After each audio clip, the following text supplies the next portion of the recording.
Ilang ahensya ng pamahalaan kinalampag sa mga naantalang proyekto ayon sa COA. Naritong news ni Kim Gomez.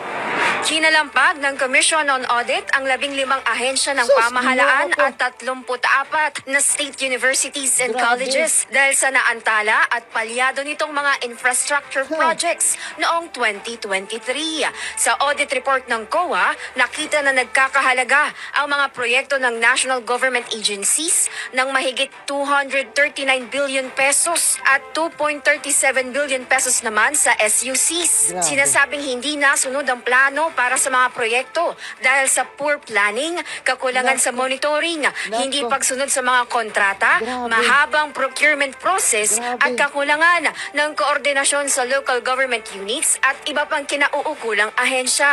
Grabe, ang daming mga naantalang proyekto.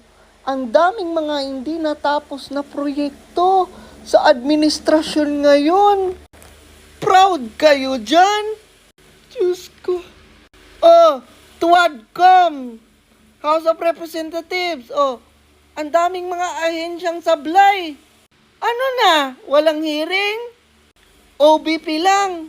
VP Inday lang ang gigisahin.